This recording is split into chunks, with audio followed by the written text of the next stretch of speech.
क्या आपने कभी सोचा है कि भगवान कृष्ण की पौराणिक नगरी द्वारका सच में अस्तित्व में थी, या यह केवल एक मिथक है? हजारों सालों से हिंदू ग्रंथों में वर्णित इस स्वर्णिम नगरी को केवल एक कथा माना जाता था, लेकिन फिर अरब सागर की गहराइयों में कुछ ऐसा मिला जिसने इतिहासकारों और वैज्ञानिकों को चौंका दिया। क्या सच में द्वारका समुद्र में समा गई थी? क्या हमारे पूर्वजों के पास ऐसी तकनीक थी जिससे वे ऐसी उन्नत नगरी बना सके, या फिर यह इतिहास को छिपाने की एक गहरी साजिश है? चलिए इस रहस्य की परतें खोलते हैं। हिंदू ग्रंथों के अनुसार द्वारका भगवान कृष्ण की राजधानी थी। महाभारत और भागवत पुराण में इसका उल्लेख मिलता है कि कृष्ण ने मथुरा छोड़कर समुद्र किनारे एक विशाल नगरी बसाई जो सोने चांदी से जड़ी हुई थी।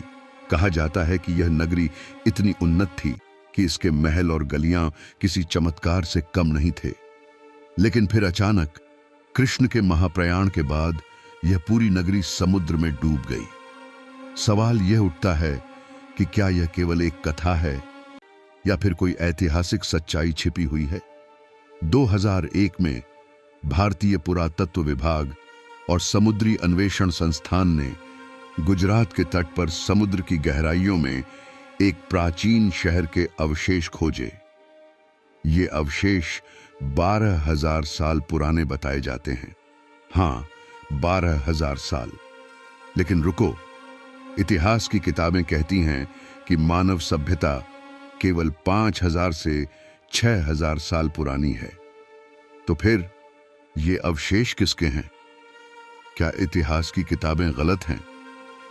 वैज्ञानिकों को समुद्र की गहराइयों में सड़कों, दीवारों, खंभों और मानव निर्मित संरचनाओं के अवशेष मिले, जो यह साबित करते हैं कि हजारों साल पहले यहां एक उन्नत सभ्यता बसती थी।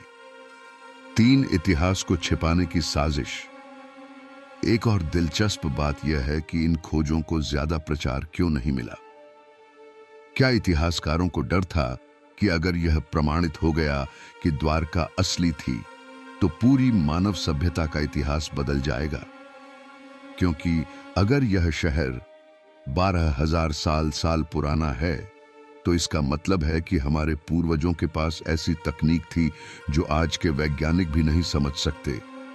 क्या यह हो सकता है कि अतीत की उन्नत सभ्यताओं को जानबूझकर मिटाया गया हो ताकि हमें यह विश्वास दिलाया जाए कि हम ही सबसे विकसित युग में रह रहे हैं? द्वारका की खोज यह साबित करती है कि हमारे इतिहास में बहुत कुछ ऐसा है जिसे हम अभी तक नहीं जानते। अगर भगवान कृष्ण की नगरी सच में अस्तित्व में थी तो यह पूरी दुनिया के इतिहास को हिला देने वाली खोज हो सकती है। तो दोस्तों, आप क्या सोचते हैं?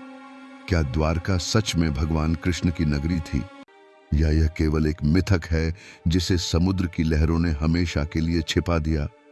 अपने विचार नीचे कमेंट में जरूर बताइए।